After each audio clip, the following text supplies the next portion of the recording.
Sincerely, kasi kahit anong gustuhin natin, 3 permits lang ito. Nung araw nga, walang cloud ang Batangas eh. Kahit dito sa Taal Lake natin, walang sinabi, representative lang. Walang cloud ang Batangas pag pinag-usapan ang PAMBI to protect Taal Lake. Isa lang upuan ang ating PAMBI o Protected Area Management Board. Upuan lang isa na bumubuo ng board. But yan ay headed by DENR. Nung ako'y naging governor, one thing I have realized, that sabi ko, bakit ganyan? Ang dumi, ang daming illegal, ganyan, ang daming nagre-reklamo. Sinabihan ako ni Mayor Vic, wala ka naman say dyan. Lahat ng desisyon na mangyayari sa Taal Lake, ang magdidesisyon ay hindi ikaw, Gov, kundi ang PAMBI, Protected Area Management Board. Pinabanggit ko lang po para magbigay ako ng ehemplo ng clout lamang ng provincial government. So, nung nagkaroon kami ng usapan to regulate Taal Lake, sa 14,000 mahigit billions ang worth ng business dyan, 14,000 mahigit po mga illegal fish cages dyan. Yan ay hindi madaling labanan. Tama ba? First week ko dito, yan kagad ang hinirap sa akin problema dahil sa mga illegal fish cages na meron tayo sa Taal. Nung naki-attend po ako ng PAMBI, that is only the time, actually ang batas sa Taal Lake hanggang ngayon salungat eh. Merong pabor, may hindi pabor, merong proteksyon, merong hindi proteksyon. Hanggang ngayon, I'm telling you up to this day. Kaya nga lang po, sa pagmamalasakit sa Taal Lake, because tayo, nasa atin ang Taal Lake, nasa atin ang Taal Volcano. Nag-create po kami ng task force, headed by Mayor Vic. At kasama dito sila, lakasan nga po ng loob eh. Sabi ko, kung kami babalikan, ididaanan natin sila sa batas ng environment. Tama ba? Pero anything to do na may desisyon pagdating po ng Taal Lake, walang sinabi ang provincial government. Okay, again, through the task force, sa tulong din po ng mga mayors na nakapaligid, ako'y nakiusap. At dumating po yung point para maging valid yung task force, dineputize ng PAMBI yung task force para magkaroon kami ng ipin na pwede kami mag-dismantle ng mga illegal fish cages. Siguro po naman nalaman nyo naman out of 14,000 plus, ang natira na lang natin is 6,000 within the radius which is allowed by BFAR. At lahat ito ay nakaplaka. At lahat ng bibigay niyan ay nanggagaling sa mga mayors para kung sino lang yung allowed. Pero hanggang ngayon may dayaan pa eh. Wala nga sa harapan, nasa ilalim naman. So, submerge ang ginagawa nila. Binabahagi ko to para ipaalam lang na hindi ganun kadali on our part. Now, going back to our logo. Ito rin po hindi ganun kadali. Kaya lang po din kami nagkakaroon ng kasi 3 permits lang yan eh. Pag binigyan niya ng MGB ng MGB, ng permit at pumayag ang munisipyo at may clearance sa barangay, they can operate. 3 lang ang kailangan nilang permit, kahit hindi na nga po dumaan din sa probinsya eh.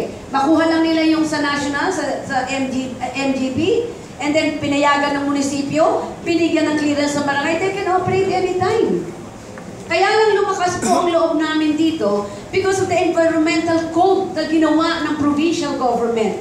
Yan ay under pa kay Christopher De Leon. At nung mabuo yung environmental code, doon lang namin na-realize din, kulang kami ng IRR. Or implementing rules and regulations para alam namin ang detalye ano bang nilalaman ng local government code natin. Tama po ba? At sa bago namin, remember Father Dax, tayo nag-uumpisa, hindi ako makakomit sa inyo kasi hindi pa lumalabas yung IRR. Na ito ang pagbabatayan namin para magkaroon ng desisyon. At doon sa IRR, correct me if I'm wrong, Attorney Alvin, June, nakalagay doon na mayroong karapatan ang provincial government to review. Nagtayo na through the IRR na magkaroon ng review committee para anything to do ng mga mining na gagawin dito sa Batangas, mining lang exclusively, no? Ay kailangan dumaan sa probinsya for review. Yan ay ordinansang ipinasa at ito ang kasa ng environmental code at yan ang nakalagay sa IRR. And this was only recent. Pero ganun pa man po, dahil sa paniniwala ko sa advokasya nyo to protect the environment of Batangas, especially Lubo because of the Center of Marine Biodiversity, our Verde Island Passage, kasama nyo po ako dito. Tama ba?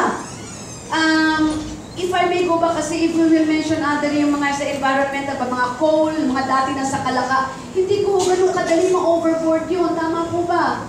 I have to follow rules also. So, what I am driving at here is, pare-pareho tayo ng advokasya, baka naman we can do it step by step. Pero at the end of the day, iisang advokasya natin to protect the environment of the province of Batangas. But we have to follow. We have to follow it step by step. Okay po? Kasi we were just talking about our Lubo. Itong Egerton, pinag-uusapan natin. Mama, I hope you don't mind. You made mention about this coal, about this... Teka muna, one at a time. Hindi natin kaya lahat ng sabay-sabay. Kasi at the end of the day, kailangan may ipin din tayo. Tama po. Itong pinag-usapan natin dito regarding dito sa... If I may share with you, alam niyo ba ilang beses na rin po tumatawag dito ang British Embassy. They want pagkatisiya po sa akin. Ilang beses ko po silang in-schedule ang British Embassy na mag-courtesy call sa akin. Kinol ko, sabi ko, sige po, naggawa ko ng schedule. And then, nalaman ko na kaya pala gustong mag-courtesy call kasamang Egerton. Australian, I'm sorry, Australian, yeah, good. Australian Egerton, siguro dahil kukumbisihin na naman ako. And then I told them, it's useless seeing you because my answer already is no. At kahit ganito ang passion nating lahat, kahit from the provincial government, kung hindi tayo sinuportahan ng locality ng Lubo with their ordinance at pinanindigan nilang bawiin yung permit na ibinigay sa Egerton, they can still go on. Kaya kung dapat may i-comment dito, i-comment din po natin ang munisipyo ng Lubo. Because nanindigan din po sila, nakinig sila sa inyo. Tama ba? Nakagawa na si Vice ng resolution, parang, is it a permit or resolution? Parang endorsement lang na they can go on with the, pero mining na, tama po ba? Mining na yung kanila eh. Hindi na to exploration. Exploration is going on, but when we talk about mining, we're talking about open pit na po ito. Magbubukas na to ng talagang mga malalaki. Ginawa na po nila yan, pero kita nyo naman po dahil sa maraming mga nagpuprotekta sa kalikasan, kasama ng mga Tigalubo, kasama ang different sectors, the church, lahat. And then from them, binawi nila nila mayor, kinancel nila ni mayor, ng mga konsehal. Kung meron tayo kahit anong passion natin, mag-rally tayo, maghapon, pag hindi nila pinalitan yun with the klase ng magpalakad ng MGB, ang MGB, wala silang pakialam, which you're trying to mention now, nag-ooperate pa rin, tama? They're trying exploration o kung ano man ang ginagawa. Ang panguli lang po dito, eto ngayon ang problema, at the good thing is magkakaharap tayo. May oras tayo, tama ba? Kasi pwede naman itong baliwalain tama ba? Problema ng Lubo, di bahala kayo. But the point is, we are all working together with different sectors, religious sectors, leaders from the munisipyo ng Lubo, the provincial. We are working one, mga tiga-barangay, nagtatrabaho po tayo lahat. But please understand, we cannot do magic. Hindi natin kaya maghimala bukas. Walang himala. So, tama ba? Ang gusto ko lamang po, magkakasama tayo dito. Yun ang ilagay natin sa utak natin. Pero ilagay din natin, we have to do it step by step. So that kung lalaban tayo all the way, magkakasuman, o kung from the national government at inilaban natin talaga, they still go on, magkakaso, magka-clash yan, magkasuhan tayo. At least, solid ang Batangas. Tama po ba? Dahil we are doing it the right way, step by step. Hindi pwedeng basta hulihin yan. No. Gawin natin yung tama para pag lumaban tayo, may bala tayo. At nagkakaisa ang Batangas to protect the environment. And now, since we're talking about Lubo, particularly, pagkakasama tayo protektuhan ng Lubo hanggang umabot tayo ng legalidad. Tama po ba? So, but we have to do it step by step because iisang advokasya natin lahat.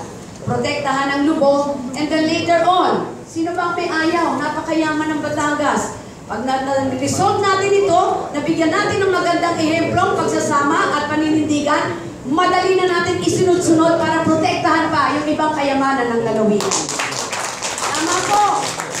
So this is just the start na meron po tayo. I truly, being the mother of the province, I truly commend you because kaisa niyo po ako, napakaganda po ng Batangas. Kaya sila nagkakagulo rito, maraming kayamanan ang Batangas eh.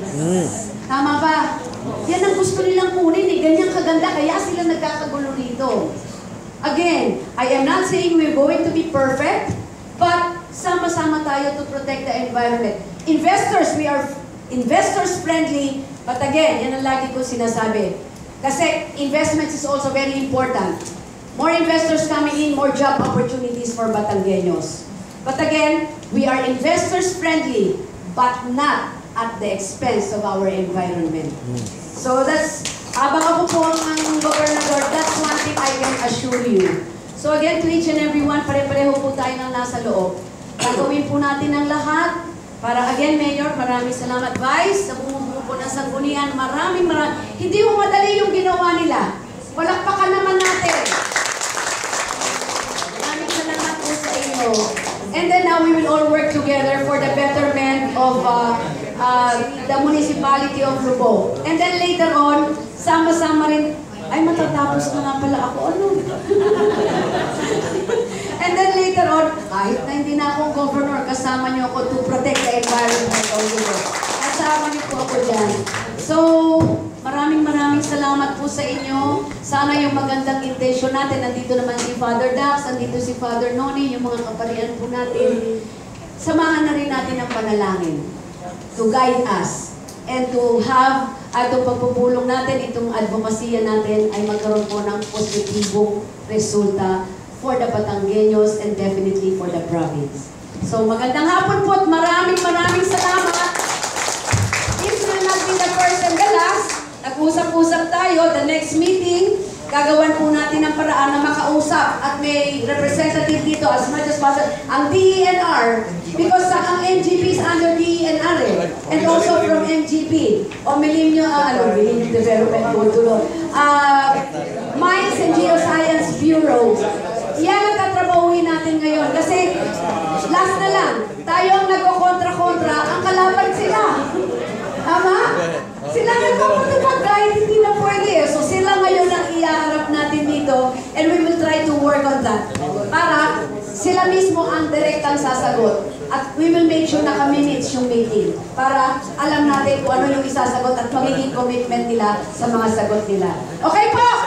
Maganda natin po! Magpalayo ka tayo ng Panginoon Diyos sa maganda natin advokasya. Maganda natin po! Salamat po! Ganyan naman, Mr. Makinig to adjourn. Yes, meeting is hereby adjourned. Huwag mo na pong aalis, may merienda po isi-serve. And isa-send po namin yung meeting sa MGB and you will all be informed. Salamat po. Salamat!